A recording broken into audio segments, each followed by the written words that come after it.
vamos a hacer una breve exposición en forma de PowerPoint de la evaluación grade de un estudio que ha dirigido y realizado Eduardo Ceballos Barbancho con la ayuda de la Oficina de Evaluación de Medicamentos, especialmente en la parte metodológica.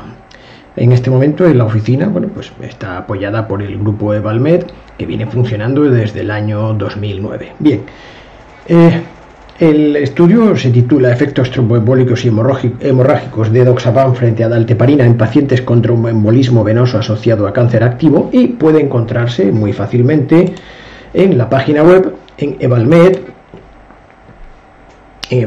en la pestaña de colaboraciones, y una vez que estamos en colaboraciones buscamos edoxaban, está aquí edoxaban frente a heparina de bajo peso molecular, aquí, y aquí se puede encontrar, se puede descargar junto con los suplementos que son interesantes y que se desarrollan dentro de la evaluación. Bueno, aquí se puede descargar en forma de PDF, bien, se puede descargar, pero no vamos a hacerlo en forma de PDF, sino que vamos a hacer la presentación en PowerPoint por si resulta más dinámica, más rápida para una exposición pública, fundamentalmente, y rápida y dinámica. Si fuera para una profundización sería mejor en el PDF o en el documento Word, y desenmarañando cada una de las preguntas que se hacen y el por qué se contesta de esa manera. Bueno, de momento vamos a continuar con el PowerPoint que está aquí, y lo vamos a convertir ya en grandecito para verlo mejor. Yo creo que se ve mejor así. Bien,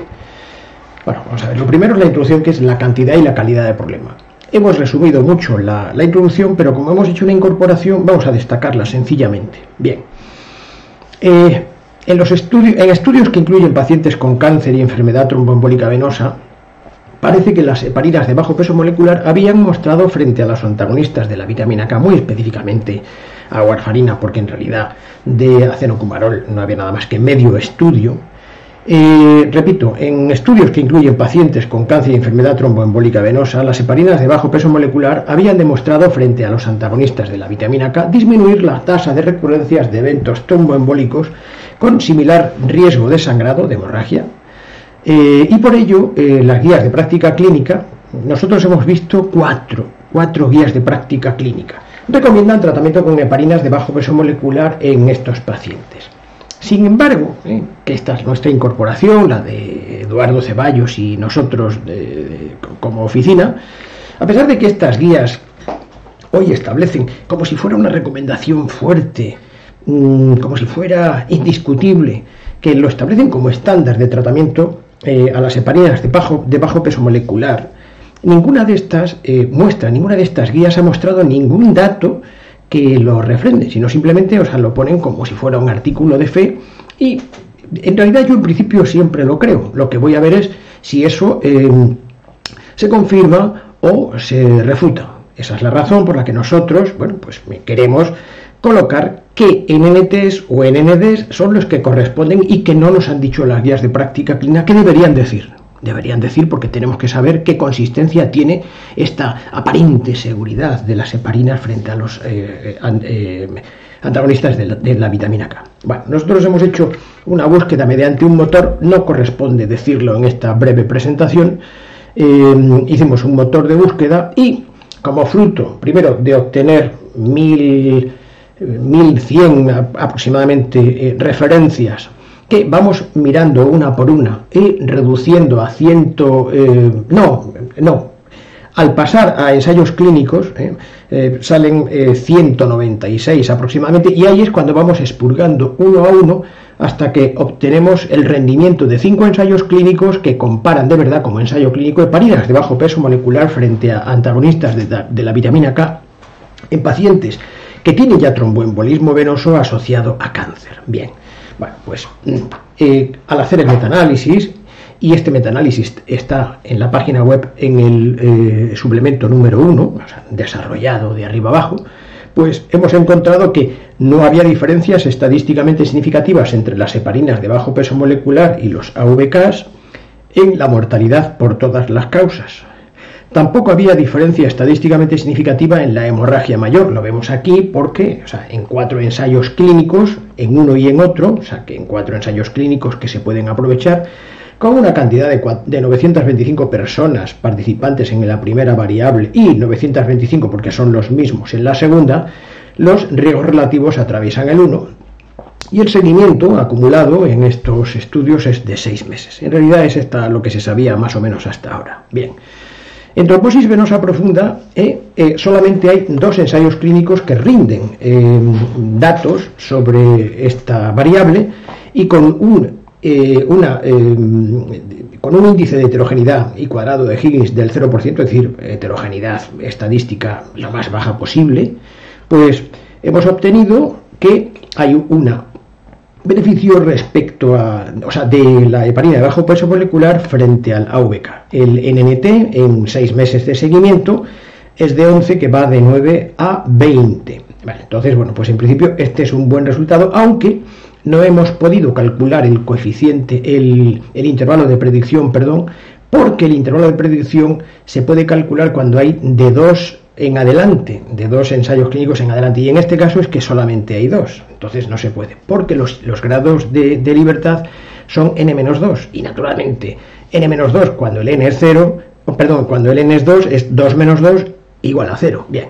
En el tromboembolismo venoso, ya genéricamente, es decir, que es la trombosis venosa profunda, la superficial y la embolia pulmonar, el embolismo pulmonar, pues obtenemos también, en fin, genéricamente un beneficio de la heparina de bajo peso molecular, porque si nos damos cuenta, hay 13,2% de eventos en el grupo de 552 personas con heparinas de bajo peso molecular frente a un 20,6% en el grupo de los AVKs. El NNT es de 14, que va de 9 a 135, y esta es la variable que, aunque hay solamente 3 ensayos clínicos, bueno, pues podría determinar como una recomendación débil a favor, pero no con la contundencia y aparentemente irrefutable de la que hablan las 4 guías que hemos consultado, y además como una práctica que se utiliza como si fuera dicho en las tablas de la ley, y no es del todo así, O sea, es decir, la interpretación de estos grupos poblacionales cabría una individualización de tratamientos, pero bueno, no corresponde ahora a eso porque vamos a avanzar. Bien. Sin embargo, bueno, también es cierto y sabemos que se desconoce la efectividad de las heparinas de bajo peso molecular, a pesar de los ensayos que haya hecho, que se han ido haciendo, más allá de los 6 meses. Cuando pasan 6 meses, ¿qué sucede? Claro, es un poco rollo, es un poco inconveniente el ponerse la heparina de bajo peso molecular en inyección subcutánea diariamente, es bastante pesado. Cuidado, eso va en los valores de preferencias de cada uno de los pacientes, pero para averiguar si por encima de los 6 meses hay algo que pudiera paliar el inconveniente, o incluso que fuera con un balance de beneficios y riesgos similar a una heparina de bajo peso molecular, bueno, pues este aspirante nuevo, el edoxaban, un nuevo anticoagulante, pues va a intentar diseñarse un ensayo clínico, que es el que hoy nos concita aquí, precisamente en esta presentación. Bueno, pues entonces ya sin más empezamos con nuestra exposición, en el que las 13 preguntas para la validez de la evidencia de Grade van metidas dentro de una narrativa que va desde lo proyectado hasta lo conseguido, luego hacemos una discusión y finalmente hacemos una conclusión con una recomendación genérica, que es simplemente para orientación al médico y al paciente para su toma de decisiones. Bueno, lo proyectado comenzaría por el objetivo, que es decir simplemente, cómo es el esquema PICO, población, intervención, comparación y outcomes, resultados. Vamos a ver cómo se redacta. En pacientes con tromboembolismo venoso asociado a cáncer activo, pretendemos, el objetivo, el telos último en este caso de este ensayo clínico, es evaluar la equivalencia terapéutica entre edoxaban y dalteparina en la recurrencia de eventos tromboembólicos y los eventos hemorrágicos colaterales que van a ser consecuencia de la medicación, porque este va a ser un efecto adverso que no vamos a poder evitar.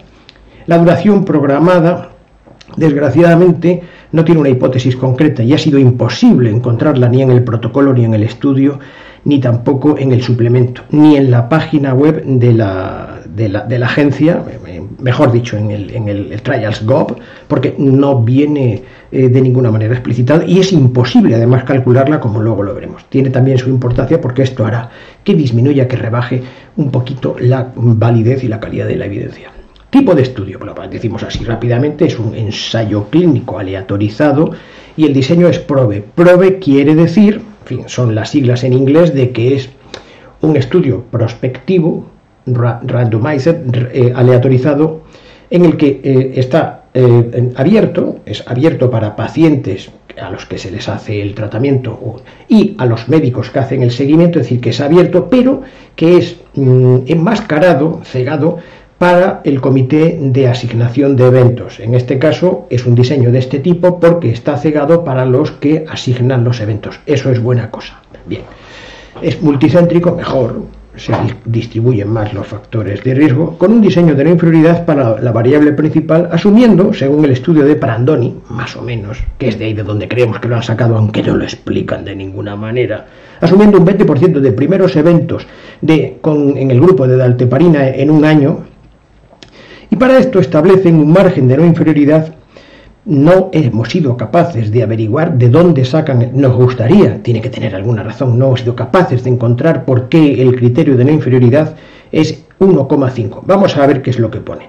Para un margen de no inferioridad, MNI, margen de no inferioridad, los investigadores establecen que el límite superior del intervalo de confianza al 95% del hazard ratio obtenido en la comparación, en la variable principal, que es esta que decimos recurrencia de tromboembolismo o hemorragia mayor, en esta variable, el hazard ratio obtenido debe ser menor de 1,5, en el intervalo de confianza, es decir, que el límite superior del intervalo de confianza no debe atravesar el 1,5. No decimos la estimación puntual, sino el límite superior del intervalo de confianza. Ahora, no dan razones para ello, porque nosotros en nuestros cursos de formación enseñamos cómo se buscan las razones, cómo se convierten en científicas y luego en éticas, porque naturalmente es una decisión moral y ética el que sea 1,5. Bien, esto determina el tamaño de la muestra y el tamaño de la muestra no debe ser mayor que el que se obtiene cuando se calcula matemáticamente. Nosotros esto lo enseñamos también en nuestros cursos y lo tenemos en nuestra, precisamente en nuestra presentación, en nuestra evaluación. Tenemos una foto del cálculo del tamaño de la muestra, ahora lo veremos. Con estos requisitos, naturalmente con estos requisitos, aquí está. Con estos requisitos, si verdaderamente el riesgo basal del grupo de control es del 20% en un año, según ellos, ¿no? Y el margen de no inferioridad es 1,5, es decir, que este es el máximo que no debe atravesar, pues si hacemos esto así, y esto fuera un año, el número que aquí obtenemos, matemáticamente no lo vamos a hacer ahora mismo, es de 404 participantes. Sin embargo, como los investigadores dicen que van a cortar cuando tengan 1000 pacientes, y de hecho lo hacen, pues a partir de aquí pretenden contar 9 meses hasta la finalización. Esto solo es posible matemáticamente si este valor es 0,8 años. Efectivamente, 20%, que es el riesgo basal del grupo de control, en un año, al multiplicarlo por 0,80, nos da 16,1. Está muy bien, es perfectamente esto. Bueno, pues al aplicar el 1,5 sobre el 16,1, según la ecuación matemática exponencial que explica muy bien Douglas Allman, obtenemos el 23,1%. De modo que tenemos en el grupo de control 16,06, 23,10 en el grupo de intervención, y lanzamos la hoja de cálculo obteniendo 500 en cada grupo, que es lo que ellos pretenden, y por eso decimos que esto matemáticamente solo es posible si este valor es predicho es de 0,80 años. No puede ser de un año, porque si es de un año esto hubiera sido 400, y eso tiene unas repercusiones que ahora mismo no viene al caso, pero que lo explicamos en los cursos. Bien, volvemos un poquitín para atrás, ¿no? Bien, cuando el análisis de no inferioridad, como suele suceder, es válido, vale, pues entonces, en este caso, debería haberse hecho con la población por protocolo. Normalmente, y en este caso lo hacen, los investigadores van a intentar el diseño de superioridad. Entonces, lo normal es que el de no inferioridad se haga por protocolo y el de superioridad se haga por intención de tratar. Bueno, bien, vamos a ver. Cuando se obtiene el hazard ratio en la variable principal, obtenemos una estimación puntual y un intervalo de confianza. Bueno, vamos a ver. La P, que hablamos de no inferioridad, la P de no inferioridad es la tipificación, la distancia tipificada que hay entre la estimación puntual del hazard ratio, que lanza una flecha hasta el 1,5, porque el 1,5 es el margen de no inferioridad. Si hubiera sido 1,4 hubiera sido lanzarlo hasta el 1,4, pero lo lanza hasta el 1,5, es decir, que es la distancia tipificada en números de desviaciones estándar, en número de zetas que hay, desde la estimación puntual hasta el margen de no inferioridad. Y, sin embargo, el de superioridad no es así, es desde la estimación puntual del hazard ratio, lanzando la flecha hasta el 1, que es el punto de igualdad entre numerador y denominador. De modo que superioridad desde la estimación puntual hasta el 1. No inferioridad desde la estimación puntual hasta el margen de no inferioridad, que en este caso es 1,5. ¿Vale? Bueno, pues es como lo obtenemos. Bueno, los cálculos los hacen mediante el análisis de la supervivencia de Kaplan y Meyer y como tienen que obtener los intervalos de confianza y hacer los ajustes por las covariables, pues utilizan el modelo de Cox de riesgos proporcionales, que funciona cuando los riesgos son proporcionales, porque cuando no lo son, no funcionan. En este caso creo que además no llegan a funcionar, ahora mismo no estoy seguro porque puedo confundir ensayos clínicos de tantos que a veces tengo en la cabeza. Bueno, bien. La población estudiada y los criterios de inclusión los vamos a decir muy rápidamente. Elegibles. Son elegibles el paciente adulto con cáncer activo o que hubiera sido diagnosticado en los 2 últimos años y se había confirmado objetivamente, no pudiendo ser cáncer de piel de células basales o células escamosas.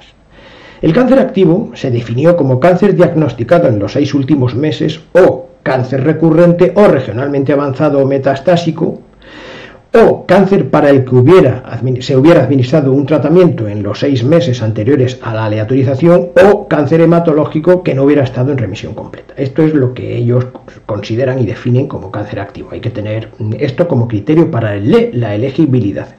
Pero para ser incluido, además de esto, hay que tener otras características adicionales.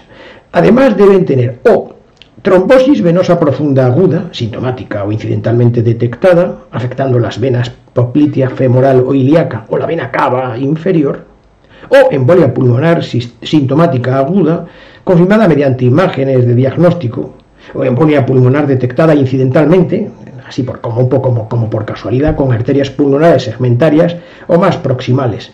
Y además deberían ser susceptibles de recibir heparinas de bajo peso molecular en al menos 6 meses. Si el médico determina que no es susceptible, no es elegible, no es incluible. Bueno, los criterios de elección, de exclusión son, los hemos resumido aquí en 10, son un poco más, pero bueno, pero no los vamos a leer. Son los criterios como lo tenemos en la página web, se pueden ver perfectamente y están elegidos porque el ensayo clínico es un modelo reduccionista y el investigador decide, para evitar factores de confusión e interacciones entre variables en este caso condiciones médicas, prefiere evitarlos para tener al menos pues una población en la que haya un poquito más de transparencia, si cabe decirlo de esa manera. Es decir, efectivamente hay menos interacciones, con lo que entonces, más vale saber algo de un grupo poblacional que tenga esto, aunque en estos que son excluidos, en principio el ensayo clínico podría no valer. En principio podría no valer, o mejor dicho, no tendría validez, por decirlo de una manera más contundente. Bien, ahora vamos a ver primero lo proyectado, ahora lo conseguido. Bien, vamos a ver, estas son las preguntas, las 13 preguntas grandes que nosotros las tenemos puestas de una manera narrativa, como si fuera una obra teatral en la que hay al principio pues un problema, luego hay pues una trama, luego hay una crisis y luego hay una resolución. Esta es la estructura narrativa de los seres humanos, la estructura narrativa histórica de las historias a las que pertenecemos, y los ensayos clínicos, tal como nosotros los desarrollamos, intentamos hacerlo de una manera narrativa que es muy humana y totalmente correcta. Faltaría más. Bien. Hemos metido las 13 preguntas, como ya conocen todos nuestros alumnos, ¿no? Y ahora empezamos a desarrollarlas. Bueno, esta no es la primera, pero en fin, esta es de las que va a intentar ver ya si la validez, si la verosimilitud del resultado que obtengamos es muy verdad o poco verdad. Bien, vemos que se efectuó la aleatorización y que se estratificó por el número de factores de riesgo de hemorragia. Bien, Es un buen criterio el que utilizan los investigadores, porque los factores de riesgo de hemorragia es el número de factores que va desde 0, ninguno de ellos, a 1, uno solamente, o 2, uno más otro. Bueno, pues los factores de riesgo de hemorragia que ellos consideraron como número para hacer la estratificación en la aleatorización es un factor de riesgo es haber tenido cirugía en las 2 semanas previas. Otro, uso de antiagregantes plaquetarios. Otro, tumor cerebral primario o metastásico. Otro, cáncer regionalmente avanzado o metastásico. Otro, cáncer gastrointestinal o ureterial diagnosticado dentro de las 6 semanas previas. Bueno, podríamos criticar, no merece la pena, porque se podría tener un factor de riesgo que podría ser pues cáncer gastrointestinal o ureterial diagnosticado dentro de las 6 semanas previas, que no es lo mismo, la misma equivalencia que el uso de antiagregantes plaquetarios. Pero vamos a dar pulpo por animal de compañía, porque hoy ya no corresponde profundizar tanto en esto. Nos parece bien que esté estratificado de esta manera, aunque podríamos haber profundizado un poquito más, pero podría ser que entonces si no avanzáramos. Bien, se mantiene oculta la secuencia de aleatorización para los reclutadores porque se hace mediante un sistema web centralizado y el médico reclutador no conoce la secuencia de aleatorización. Esto es bueno porque mantiene en 10 la calidad de la evidencia. De momento sabemos que los ensayos clínicos, en la metodología GRADE no solamente, sino en todos los demás, entran en el examen con un 10 y se les va quitando la puntuación en el caso de que vayan fracasando en algunas de las preguntas. ¿Vale? Bueno, pues de momento vamos bien. Bien, la asignación fue edoxaban 522 pacientes, hemos de reconocer que son pocos, y dalteparina 524 pacientes. Ya sabemos que es muy caro, pero en fin, son pocos realmente porque es muy difícil que la representatividad del mundo de las personas afectadas de cáncer y tromboembolismo venoso estén representadas por estos 1050 personas. Es dificilísimo, vamos, es imposible. Bueno, serían los dioses del Olimpo, vamos, imposible no, es improbabilísimo. Bien, resultan similares en el inicio los grupos de intervención y de control con respecto a los factores pronósticos conocidos. Ya sabemos que un ensayo clínico tiene que ser todo lo más igual posible de los factores conocidos y que la única diferencia que haya entre ellos, en estos factores pronósticos que van en la dirección del evento que estamos midiendo, eso, que estén equilibrados todos menos el factor de intervención respecto al control. En este caso, bueno, si estos están equilibrados, entonces tenemos una buena oportunidad de ver cuál es el efecto, porque probablemente creemos, ¿no?, que el efecto esté asociado concretamente con el único elemento distintivo. Bueno, hay que reconocer que los ensayos clínicos siempre pensamos que la aleatorización equilibra los factores pronósticos conocidos y los desconocidos, pero esto es en teoría, porque en realidad los desconocidos pueden ser muchísimo mayores que los conocidos y esta es la limitación de la especie humana en principio. De momento el estado del conocimiento de la medicina es hasta aquí y en el futuro pues posiblemente conozcamos más, pero bueno, hoy hemos llegado hasta aquí y este es el estándar del año 2018. Bien, vamos a ver en la tabla para que veamos que están equilibrados, porque aquí tenemos la tabla baseline, que es vaseline, lo decimos nosotros ya en castizo, ¿no? Y estas son las características clínicas y sociodemográficas que deben estar equilibradas para que tengamos una buena oportunidad de ver la diferencia solo en aquello que es diferente, ¿de acuerdo? Que es, en este caso, la intervención respecto al control. Bueno, aquí tenemos el valor de P para la diferencia y en ninguno el valor es menos de 0,05. Luego, entonces, todos, ya lo anticipo, todos están equilibrados porque no hay diferencia estadísticamente significativa en ninguna de las características en el inicio. Bueno, tenemos aquí la edad, que es de 64 años aproximadamente, 64 y 63, no hay diferencia estadísticamente significativa. Varones hay aproximadamente la mitad, la otra mitad son mujeres, eso está bien. El peso promedio en kilos es de 78 kilos, más o menos, y con menos de 60, es decir, aquellas personas ya un poco más caquéxicas, unas personas, o sea, que tienen ya más problemas, una pérdida de peso, bueno, pues menor de 60 kilos, no quiere decir que sea, en fin, se puede vivir con menos de 60 kilos y ser feliz también, no me corresponde a mí decirlo, pero bueno, son el 15%, es decir, es una cantidad, bueno, que también están aquí representados, estas personas, ¿no? Y con aclaramiento de creatinina de 30 a 50 mililitros por minuto, pues hay entre un 7 y un 6%. Bueno, entonces, Estos dos, concretamente estos dos factores, son los que determinan el hecho de que algunas personas que tengan una de estas características o menos de 60 grados o un aclaramiento de creatinina de 30-50 deben recibir, por aquello de los problemas renales que podría haber con edoxaban, la dosis por la mitad. En lugar de la dosis completa de 60 miligramos, deben recibir, se recomienda, mejor dicho, recibir la mitad, 30 miligramos. Luego lo veremos, ¿no? Entonces estos son las personas susceptibles de la mitad de dosis. Bueno, me he equivocado, porque no es... sí, efectivamente, lo he dicho bien. Y después, con plaquetas de 50.000 a 100.000 por milímetro cúbico, pues tenemos entre un 6 y un 4,5%, también están equilibrados. Bueno, con trombosis pulmonar con sin tromboembolismo simultáneo hay un 62%, con trombosis venosa profunda solo con esto hay una cantidad importante y casi un 40% en cada uno de los grupos, un 37%, más, para ser más exacto, ¿no? Y teniendo trombosis pulmonar o trombosis venosa profunda, bueno, pues hay un 67%, es una cantidad importante. Bien, con cáncer activo hay casi un 100%, son un 98%, con enfermedad metastásica, la mitad, uno sí y otro no, es decir, el 50 y tantos por ciento, 53%, para que lo veamos, ¿no? Y con cáncer recurrente hay un 31%, de un 31 al 29%, están equilibrados, ¿no? En el estatus de rendimiento de la escala ECOG, que va de 0 a 6, 0 mejor pronóstico, 6 muerte, es 6, ¿no? Que al final de nuestra evaluación tenemos una equivalencia con la escala, el estatus de rendimiento, escala de estatus de rendimiento de Karnofsky. Tenemos una escala de equivalencia y aquella es lo contrario, aquella va desde 100,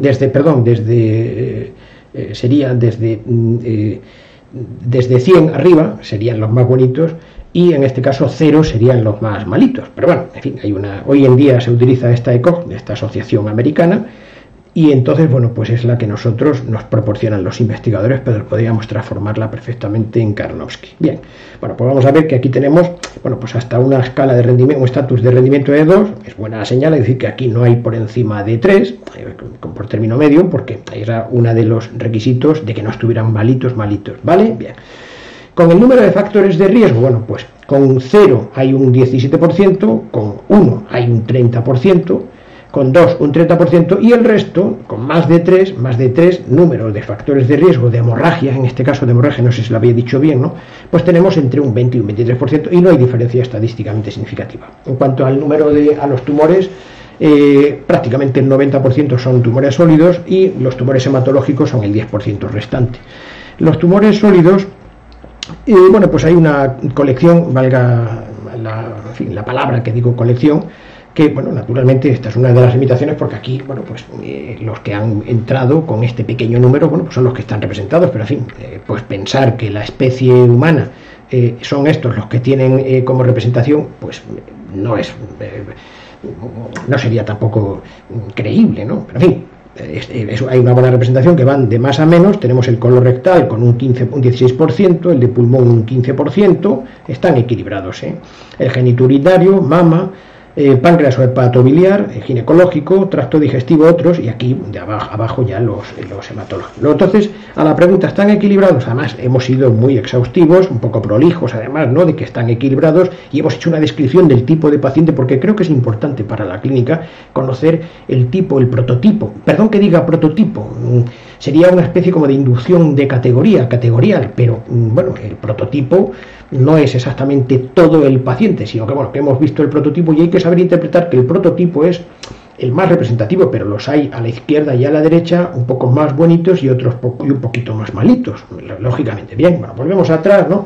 Y vamos a la quinta pregunta. Dice, ¿se mantuvo oculta la asignación para los grupos de pacientes y médicos que hacen el seguimiento? Hemos dicho que no, o sea, los pacientes, este es un estudio abierto, conocen la secuencia, saben que se están pinchando, se lo están tomando por la vía oral, y los médicos que hacen el seguimiento también. Lo que sí es bueno es lo siguiente, por eso es un diseño PROBE, porque los que asignan los eventos tienen que estar cegados. Hombre, creemos, tiene presunción de veracidad de lo que dice, mientras no se demuestre lo contrario, creemos lo que dice el ensayo clínico, y sí, parece que están enmascarados, ¿no? Las imágenes radiológicas fueron evaluadas por investigadores cegados, para la asignación del tratamiento. Por eso decimos que se trata de un diseño PROVE. Vamos a avanzar un poquito más. Bien. En la evaluación GRADE, bueno, y cualquiera otra, vamos a ver cuáles son los abandonos y las pérdidas, ¿no? Tenemos que ver primero las pautas de tratamientos y cuidados. Bueno, no vamos a ser exhaustivos porque en el principio se comienza de una manera con la dalteparina, pero bueno, genéricamente el paciente que recibe edoxaban lleva diariamente un comprimido de una tableta de 60 miligramos, y lo toma salvo ese pequeño grupo de pacientes que tienen o el aclaramiento de creatinina, como habíamos dicho antes, de 30 a 50, o un peso corporal menor de 60 kilos, y esos son los susceptibles. Bueno, también hemos puesto algo más, o sea, aquellos que reciban un tratamiento concomitante con inhibidores potentes de la glicoproteína P, porque lógicamente aquí hay una interacción importante. Estos que inhiben la glicoproteína P, pues lógicamente interaccionan con edoxaban, y en estos también se baja la dosis de 60 a la mitad, a 30. Bien.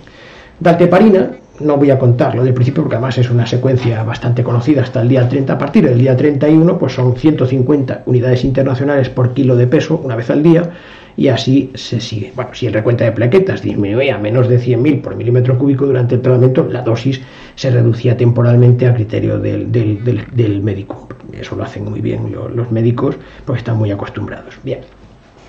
El tiempo de seguimiento y el tipo de tratamiento y el tipo de seguimiento son distintos. Hay veces que el tratamiento, o sea, después se sigue a las personas, no todavía ya, o sea, cuando el fármaco tiene un periodo de legado, pero en este caso, bueno, pues nos ha resultado muy difícil, por no decir imposible, el averiguarlo. La mediana de tratamiento con edoxaban fue de 7 meses y con dalteparina de 6 meses. Bueno, no leemos el rango intercuartílico que está metido entre corchetes, pero parece que hay la dalteparina, o sea, tiene un tratamiento de menos meses, de un mes menos aproximadamente, ¿no? Lo cual, bueno, pues tampoco en principio es de una importancia capital. Sí, los investigadores, lógicamente, bueno, pues que están muy comprometidos con sus conflictos de intereses, luego lo veremos, pues esto quieren destacarlo como que han aguantado más con edoxaban. Eso lo sabemos ya de sobra, faltaría más. O sea que, bueno, a nadie le agrada estarse poniendo todos los días dalteparina si no es por una causa totalmente justificada. Bien. El tiempo medio de seguimiento ha sido imposible, no hemos sido capaces ni en el protocolo, ni en el estudio, ni en el suplemento. Bueno, esto tiene su importancia clínica porque, o sea, el tiempo medio de seguimiento, ellos hablan de que cuando llegan al paciente a este paciente número 1000, empiezan a lanzar 9 meses para que este último paciente esté 9 meses de seguimiento. Pero bueno, los pacientes abandonan, mueren, Entonces, hay que calcular al final de cada estudio el tiempo promedio de seguimiento, y esto se expresa en media si la distribución es normal, con la desviación estándar, y si no es normal, mediante la mediana y el rango intercuartílico, por lo menos, o el rango total, mejor el intercuartílico, que es más cortito. Bien, en este caso, al hacer nosotros los cálculos, porque lo hemos estado haciendo, ha sido imposible por completo, es que no nos dan ni la mínima oportunidad de calcular el tiempo de seguimiento. Por amor un poco a los pacientes, para que sepan realmente, o sea, cuál es el rendimiento de estos fármacos, pero ha sido imposible. Tal propósito es porque es compatible, según nuestros cálculos, con 11,99 meses en el extremo superior, es decir, 12 meses menos una micra, o 9 meses más una micra. O sea, es decir, que esto debe de estar en medio, pero no podemos calcularlo. Pero es importante, porque claro, desde 9 y una micra hasta 12 menos una micra, pues hay una diferencia nada más y nada menos que de 3 meses, 2,99 meses. Claro, esto es muy importante en pacientes que están con una biografía pendiente de un tiempo que podría obstaculizarla o incluso acabarse. La imprecisión se debe a que el número de eventos está directamente relacionado con el tiempo y muy acusadamente en el estatus de los cánceres aquí estudiados. 3 meses, el tener esta incertidumbre de cuánto fue el seguimiento es muy importante, y por eso hemos estimado el reducir, por lo menos un poco, la validez de la evidencia. Y es cierto que a mí particularmente, porque no hemos tenido tiempo, sí me gustaría ponerme en contacto con ellos, porque necesito, ya incluso hasta por purito personal, saber cuánto fue el tiempo de seguimiento que nos lo den. Si nos hubieran dado la base de datos, lo hubiéramos metido en nuestra hoja de cálculo, bien mediante el SPSS o a través de nuestros cálculos, y podemos hacerlo directamente con el Excel, con nuestras calculadoras que tenemos ya muy bien preparadas para estos efectos. Hubiéramos podido calcular, si tenemos toda la base de datos, el tiempo medio de seguimiento. Bueno, no ha podido ser, y ¿qué vamos a hacer? Bien, ¿se detuvo antes de lo proyectado? Y yo qué sé, pues si no tenían un proyecto del tiempo concreto, ¿cómo vamos a saber? Esta pregunta, que es importante en grade, se detuvo antes del tiempo proyectado, pero si no tenían tiempo proyectado, o sea, porque no lo tenían en el proyecto concreto. Bueno, ¿qué le vamos a hacer? Bien, los abandonos del tratamiento totales están equilibrados. Abandonaron el 42% y el 42%. Hay un abandono de tratamiento. Esta gente sigue vigilada dentro del autobús sin el fármaco, pero el abandono, bueno, pues aquí está. Bueno, hay abandonos, en este caso es entre los supervivientes, o sea, no se ha contado aquellos que fenecieron, ¿no? que fallecieron. Bueno, es importante en grade los abandonos de tratamiento por efectos adversos. Bueno, pues aquí hay un 20% entre los dos, están equilibrados, y bueno, pues es un poquito mayor bueno, luego lo veremos porque tenemos la hoja de cálculo para verla. Y después, las pérdidas de seguimiento que nos van a servir a nosotros para hacer el análisis de sensibilidad son aquellos en los que no se sabe nada del estatus vital que tienen, qué ha sucedido con ellos. Bien, entonces aquí, bueno, pues afortunadamente, para el metodólogo, y porque nos felicitamos de que las cosas salgan bien, nos gusta mucho más, naturalmente, hubo solamente 3 pérdidas en el grupo de Edoxaban, se ve aquí, y 2 en números absolutos en el grupo de dalteparina. Las diferencias no hace falta mirarlos, no son estadísticamente significativas, y nos han servido a nosotros para hacer el análisis de sensibilidad, y lo ponemos aquí abajo. El análisis de sensibilidad con las pérdidas no afectan el resultado. ¿Por qué? Porque en este caso nosotros hacemos una simulación matemática en el que el grupo que tiene el interés de demostrar igualdad o superioridad, que en este caso sería, nos damos cuenta, Edoxaban, simulamos que este 3 o sea, que se han ido porque han tenido el evento. Es una simulación matemática, ¿no? Bueno, pues a pesar de que así fuere, bueno, pues o que hubiera sido así, que no, que es una simulación matemática, eso no afecta al resultado. Bueno, pues entonces, en principio, decimos que el análisis de sensibilidad para las pérdidas, bueno, pues creemos que es aceptable, aceptable porque no hay diferencias. Ya ellos, los investigadores, hacen el análisis de sensibilidad inherentemente en el momento en el que, con el modelo de Cox, bueno, pues hacen los ajustes. En este caso, los ajustes se hacen, ya lo ponemos en nuestra hojita de cálculo, ahora lo estoy recordando, mediante las covariables. Y las covariables, en este caso, es una solamente, que son, bueno, las covariables son aquellos factores de estratificación, número de factores de hemorragia, que eran desde 0 hasta por encima de 3, ¿de acuerdo? Bien. Magnitud y precisión de los resultados. Bueno, pues esto lo podemos ver, bueno, lo vamos a ver mejor en la tabla, que está aquí. Es un poco abigarrada porque es un poco grande, Esto se ve mejor en nuestras hoja Excel, pero bueno, vamos a verlo de momento. Bien. Tenemos puesto aquí, o sea, el grupo de Edoxaban y aquí el grupo de dalteparina. Bien, hemos puesto, o sea, en cada una de las variables de interés, que son las más de resultados en salud duros, ponemos, o sea, en las horizontales a los 6 meses y debajo de esa misma variable a los 12 meses, porque hubo 2 cortes para el seguimiento importantes, ¿no? Bueno, pues nosotros, la variable que menos nos importa es la que ellos consideran variable principal. No pasa nada, está bien hecho porque ellos lo han hecho para el cálculo del tamaño de la muestra, porque si no, entonces a lo mejor hubieran tenido problemas y hubieran necesitado mucha más muestra. Ojalá lo hubieran tenido, pero bueno. Bien, nosotros ponemos las que más nos importan arriba. En este caso tenemos la recurrencia del tromboembolismo venoso y vemos que no hay diferencia estadísticamente significativa ni a los 6 ni a los 12 meses. En la recurrencia de trombosis venosa profunda, a los 6 meses no hay diferencia estadísticamente significativa. Tenemos, por costumbre, colorearlo si hay diferencia estadísticamente significativa. Si no hay diferencia estadísticamente significativa, aparece con el color negro y se ve perfectamente bien. Pero cuando hay diferencia estadísticamente significativa, lo ponemos de color verde si es beneficioso al fármaco que aspira.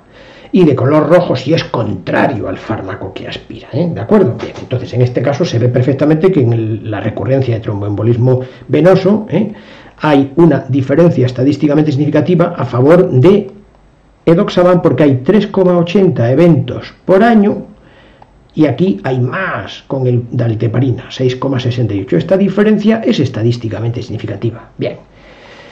En la recurrencia de tromboembolismo pulmonar no hay diferencia ni a los 6 ni a los 12 meses. En la hemorragia mayor no hay diferencia a los 6 meses, pero sí a los 12. Y en este caso nos damos cuenta de que beneficia a dalteparina, porque aquí hay 4% y es peor el resultado de un 7% con edoxaban. Luego entonces, bueno, pues parece que además están equilibrados, porque aquí el NNT hay que tratar a 35 para evitar un evento y aquí hay que tratar a 34 para producir un evento más. Parece que están equilibrados. Bueno, están muy equilibrados. Esto es una casualidad que se ve pocas veces, ¿no? Bien. En cuanto a hemorragia mayor o no mayor o clínicamente relevante, bueno, pues a los 6 meses sí parece que hay mejor resultado con dalteparina que con edoxaban, pero a los 12 meses el resultado es similar, ¿vale?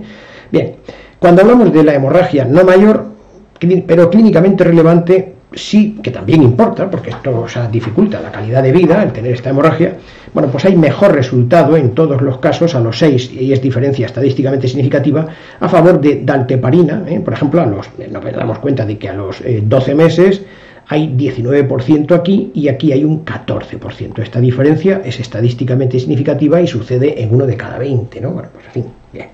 La mortalidad por cualquier causa, no hay diferencia estadísticamente significativa, es una muerte importante, hay que reconocerlo, porque estamos hablando de 40 y 36%. Hay más muertes en el grupo de edoxaban, pero no nos equivoquemos, aunque haya más muertes, la diferencia no es estadísticamente significativa, es decir, que en principio no podemos descartar que esto sea por el azar, y si no podemos descartar que no es porque, que es por el azar, pues entonces, bueno, pues decimos que la diferencia no es estadísticamente significativa. En la supervivencia libre de eventos tampoco hay diferencia estadísticamente significativa, y en la variable principal que eligen los fabricantes o los investigadores, bueno, pues no hay diferencia estadísticamente significativa. Bueno, aquí lo hemos hecho muy cortito. En la tabla de efectos adversos, en la tabla número 3, vemos que aquí tenemos el grupo de edoxaban y aquí el grupo de dalteparina. Aquí lo vamos a hacer en lugar de, en el anterior hemos visto que era en hazard ratio, hemos calculado la reducción absoluta del riesgo y el NNT aquí en el anterior, y en este es, vaya, me he equivocado. Bien, aquí es en incidencias acumuladas, lo hemos hecho por incidencias acumuladas, y entonces es el riesgo relativo lo que utilizamos, ¿vale? Utilizamos el riesgo relativo. Bueno, pues no hay diferencia estadísticamente significativa en todos los efectos adversos, porque hay 59 y 54, hay más aquí con edoxaban, pero la diferencia no es estadísticamente significativa porque la muestra es muy pequeñita. Es que los efectos adversos, los ensayos clínicos, pues sirven para dar el golpe de salida, el pistoletazo de salida en la carrera, pero lo que va a suceder, eso se ve con la clínica y con los estudios observacionales. De modo que, bueno, esto es una situación provisional, no así con los beneficios, que normalmente nunca, muy pocas veces, mejoran desde el momento en el que se aprueba un fármaco. Suelen ser los beneficios el cenit, el momento de más beneficio, porque normalmente, si eso cambia, siempre va peor, o casi siempre va peor. No así los efectos adversos, que cuando termina cuando el fármaco se aprueba, sale en libertad condicional, porque no tienen todavía ni idea de lo que va a suceder en el futuro con los efectos adversos. Y casi siempre suelen ser peores los efectos adversos, y eso hace que en algunas ocasiones, pues 5 de cada 100 normalmente acaben desaprobándose o retirándose, o con algún warning o algún box, alguna caja de reserva. Bien, en este caso, los efectos adversos graves también son mayores en el grupo de edoxaban, 41,5% frente al 37,21%, pero la diferencia con esta pequeña cifra de denominadores, con esta pequeña muestra, no es estadísticamente significativa, mejor dicho, no encontramos diferencia estadísticamente significativa.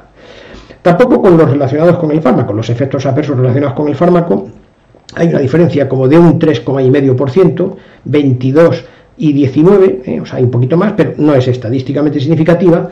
Los que causan abandono de fármaco, lo habíamos visto anteriormente, es un poquito mayor, vamos, es prácticamente igual, 19 y 20% que hay aquí, ¿no? Bien. Y con resultado fatal con muerte, bueno, pues hay una diferencia que es un poquito menor en edoxaban, 22,2% y 24,05%. Claro, la muerte en este caso, en tan corto periodo de tiempo, pues la mortalidad por cualquier causa, en este caso, en este es el efectos adversos con resultado fatal, la diferencia no es estadísticamente significativa. De todas maneras, o sea, el tiempo habrá que hacer, todos estos fármacos deberían salir, o sea, con una condición de estudios de observacionales posteriores, pero en fin, bueno, en este caso no lo sé. Bien. Vamos a ver los comentarios y la discusión del evaluador. Esta es la única parte en la que nosotros, los evaluadores, Eduardo y nosotros de la oficina, podemos expresar opiniones que no podemos expresar en lo anterior. O sea, es decir, lo que hemos hecho cuando yo estoy haciendo ahora mismo una opinión, estoy hablando en nombre de la discusión. Es esto, ¿no? Y porque estamos de una manera lo más pedagógica posible para transmitir cómo se evalúa en grade. Bueno, casualmente cuando habíamos empezado esta evaluación, pues se publicó, pero en uno de esos días, un metaanálisis, lo hemos visto aparecer, ¿y esto qué es? Y entonces pretende, o sea, este metaanálisis pretende combinar los datos de los ensayos clínicos. Había también estudios observacionales, pero a nosotros nos estaban interesando solo los ensayos clínicos. Y al ver este metaanálisis de Ange Lee y colaboradores, pues nos hemos dado cuenta de que había nuestro ensayo clínico y había otro más. Pero si nosotros habíamos hecho un motor de búsqueda y no había salido, claro, no había salido porque estos investigadores han debido de ponerse en contacto con Young y colaboradores que están aquí, que no tienen publicado el ensayo clínico, no tienen tampoco tienen, lo tienen registrado en el Trials.gov, no lo hemos visto nosotros, pero sí que es cierto que nosotros habíamos visto que en la 8ª conferencia internacional sobre problemas de trombosis y homeostasis en cáncer, que se celebró en la ciudad italiana de Bérgamo el 8 de octubre del 2016, bueno, pues en este hay un abstract, una comunicación muy pequeñita, dentro de todas las comunicaciones, que había un montón de ellas, o sea, una comunicación había pues un montón, no me acuerdo de qué número era esta, ¿no? Era pequeñita, en fin, que vienen a lo mejor en una hoja, pues 4 o 5, ¿no? Y entonces, bueno, pues en esta anunciaban que iban a empezar, o que estaban ni siquiera lo dicen, es una especie como de abstract, ¿no?, en el que comparan rivaroxaban frente a la alteparina durante 6 meses. Bueno, en fin, pero no está mal, porque el ensayo que estamos nosotros viendo es a 12 meses. Bueno, a 12 meses no llegaron ni en broma, porque no lo hemos podido saber, entre 9 y 12 meses no tenemos ni idea. Pero en fin, decimos 12 meses por nombrarlo de alguna manera. Bien. Nos hemos puesto como locos a buscar este ensayo clínico, a ver si lo encontrábamos, aunque fuera en forma de comunicación, porque no rendía, no estaba indexado en PubMed, luego entonces era imposible para nosotros, pero nos ha sido imposible también. Bueno, pues entonces hemos pensado, lógicamente hemos colegido que Ange Lee y colaboradores se han debido de poner en contacto directo. Oye, mira que soy tu amigo, oye, ¿qué resultados has obtenido? Pues mira, te los voy a dar metidos por teléfono, toma nota. Digo yo, porque ha debido de ser así, ¿no? Bueno, en fin, estoy haciendo un poco de teatro. Entonces, en el metaanálisis vienen los datos y nosotros los hemos aprovechado para hacer un análisis de sensibilidad para ver la consistencia de este ensayo que nosotros estamos evaluando. Dado que la muestra es tan súper pequeña, con 500 pacientes, tan pequeñísima, que es conveniente utilizar otra muestra, a ser posible con otro tipo de factores de riesgo, si es posible de otro país, en este caso con otro fármaco frente a la alteparina. Entonces, bueno, en fin, desgraciadamente este es de solamente 6 meses y el nuestro es de 9 a 12 meses. Pero en fin, vamos a dar pulpo por animal de compañía y nosotros lo hemos hecho. Bueno, este metaanálisis tiene solamente 2 ensayos clínicos, por lo tanto no se puede calcular el intervalo de predicción, solamente el intervalo de confianza. Bien, con eso, bueno, nos damos por satisfechos dentro de lo que cabe. Está en el suplemento 2 de nuestra página web, por si alguien lo quiere ver, cómo se desarrolla completo con la máquina de calcular. No, la máquina de calcular no la hemos puesto solamente los resultados. Si alguien lo quiere, nos tiene que llamar y inmediatamente se la damos, porque vamos, estamos deseando dar todo lo que tenemos. Bueno, pues naturalmente como uno tiene 12 meses de seguimiento con el número de pacientes y el otro tiene 6 meses de seguimiento con su número de pacientes, al computarlos todos y al combinarlos, al hacer una combinación matemática, salen 0,86 años de seguimiento, 0,86. Está claro que el que tiene 12 meses tiene más peso que el otro, se ve. Bueno, pues hemos visto, o sea, que al hacer la combinación, al calcular el riesgo relativo, reducción absoluta del riesgo y el NNT, bueno, pues en la mortalidad por cualquier causa no hay diferencias estadísticamente significativas entre el grupo de edoxaban o rivaroxaban frente a dalteparina. Bueno, pues bien, entonces, bueno, pues siempre coincide con lo que tenía edoxaban frente a la dalteparina. Bueno, esto aumenta un poco la consistencia, naturalmente, aumenta un poco bastante, bueno, aumenta un poco, bueno. Bien, ahora, favorece a edoxaban o rivaroxaban frente a dalteparina el tromboembolismo venoso, coincide con lo anterior, más o menos, además con un NT, bueno, pues parecido al anterior, o sea, son parecidos al anterior. Bueno, el otro era el tromboembolismo venoso profundo, porque es cierto que dalteparina, que edoxaban no había encontrado diferencias en esta variable, pero se ve que está en la dirección del evento tromboembólico. Luego, entonces, bueno, pues aumenta un poco la consistencia, porque además, o sea, nos damos cuenta de que la I cuadrado de Higgs, la heterogeneidad es del 0%, que es la menor posible.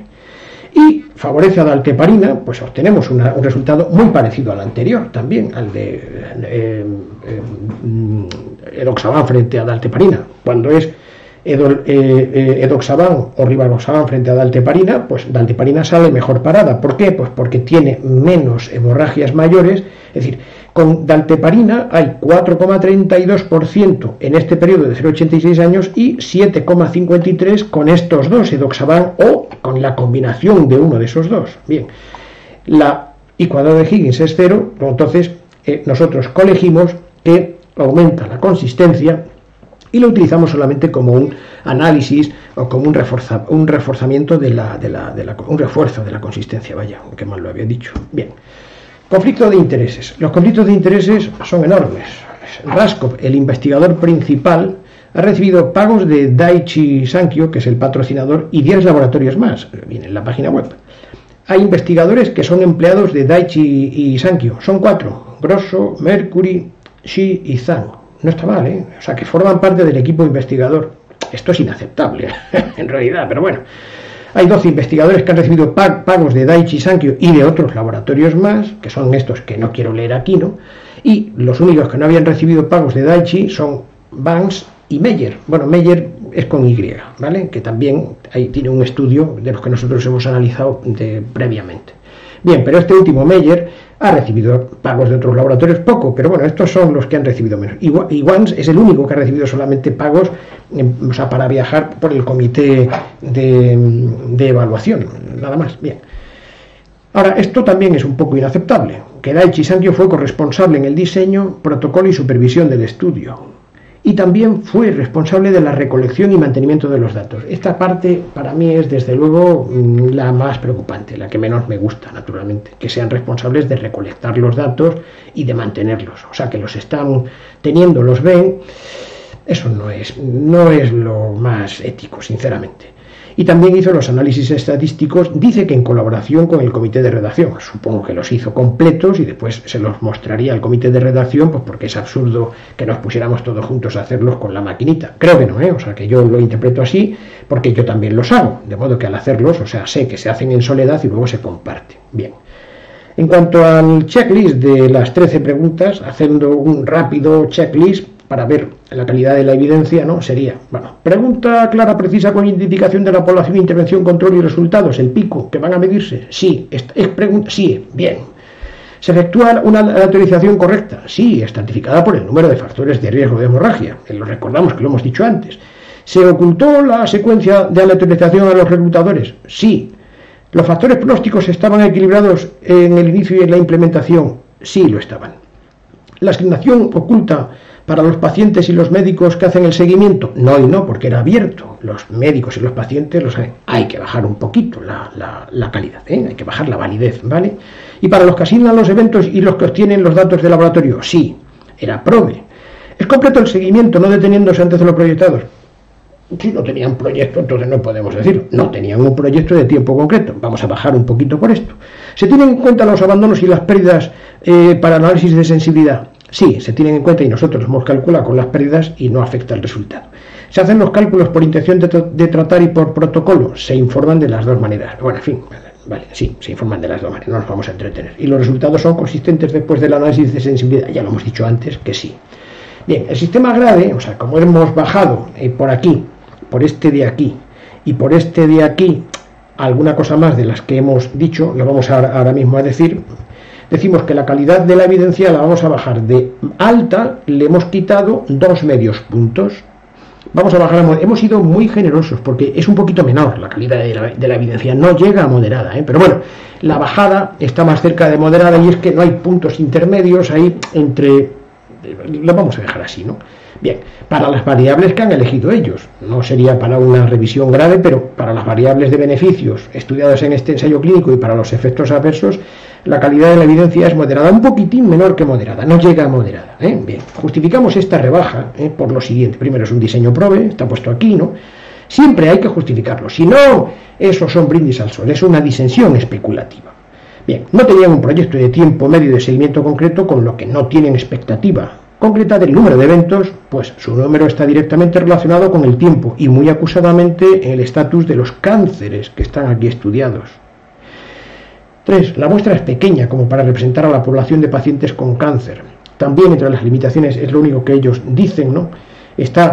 Hay una limitación en las conclusiones acerca de los embolismos y hemorragias, porque los diferentes tipos de tumor que ellos tienen aquí representados, bueno, pues son distintos, ¿no? Y todos sabemos, y Eduardo, nuestro director en este ensayo, Eduardo, nos habla que precisamente él es oncólogo especialista en oncología y que ahora se dedica fundamentalmente a digestivo. Bueno, pues los digestivos son más son más sangrantes, son más hemorrágicos, o también incluso los uroteliales, ¿no? Bueno, pues, en fin, no podemos caracterizar. Esa es la razón por la que hemos tenido que hacer una fina, y creo yo que es muy buena, recomendación al final, y que me parece que está en la siguiente transparencia. Bien.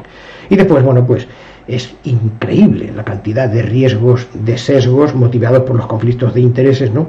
Aunque agradecemos muchísimo el que los hayan declarado, O sea, lo agradecemos porque, a pesar de que son enormes las cantidades de pagos y de relaciones, que parece como si se hubiera hecho esto dentro de un laboratorio, bueno, pues se agradece que de verdad, eso sí lo digo en serio, se agradece el que lo declaren, ¿vale?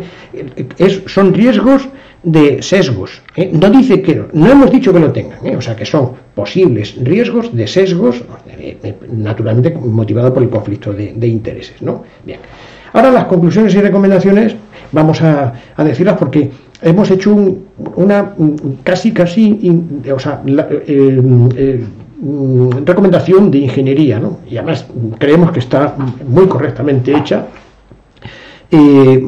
Mejor dicho, estamos muy seguros de que está muy correctamente. Para pacientes con cáncer activo e incidencia de tromboembolismo venoso de 64 años con una desviación estándar de 11, cuya opción estándar sea dalteparina, decimos que tiene que ser el paciente, ¿no? Según la calidad de la evidencia y la magnitud y precisión de los resultados de este ensayo clínico, que compara edoxaban frente a dalteparina, hacemos una recomendación débil a favor de utilizar edoxaban cuando prevalezca el riesgo embólico sobre el hemorrágico, y una recomendación débil a favor de utilizar dalteparina cuando prevalezca el riesgo hemorrágico sobre el embólico. Siempre lo justificamos. Si no lo justificamos, no vale. Vamos a justificar por qué. Beneficios y daños añadidos. Con una calidad de evidencia moderada se encontró un similar resultado en la variable que ellos utilizan como principal recurrencia de tromboembolismo venoso y hemorragia mayor entre edoxaban y dalteparina, pues en ambos hubo un 10,6% de primeros eventos a los 6 meses y 13% a los 12 meses de seguimiento. 12 no vamos a decirlo 12 de una manera, 12 meses, pero en fin, está entre 9 y 12. No se encontraron diferencias estadísticamente significativas en las variables mortalidad por cualquier causa, tromboembolismo venoso y tromboembolismo pulmonar ni a los 6 ni a los 12 meses. Bien, a favor de edoxaban, con mejor resultado, hay una diferencia estadísticamente significativa en la trombosis venosa profunda. Sí, porque efectivamente a los 12 meses hubo 3,6% de eventos frente a un 6,6% de eventos con dalteparina. Pero a favor de dalteparina se encontraron diferencias estadísticamente significativas en la hemorragia mayor, porque a los 12 meses hubo 7,7% de eventos con edoxaban y mejor resultado con dalteparina, que fue un 4% en 12 meses, ¿vale? Bien, no se encontraron en los 12 meses diferencias estadísticamente significativas entre ambos grupos en los efectos adversos totales, en los efectos adversos graves, en los relacionados con el fármaco, en los causantes de abandono y en los fatales. Bien. Inconvenientes.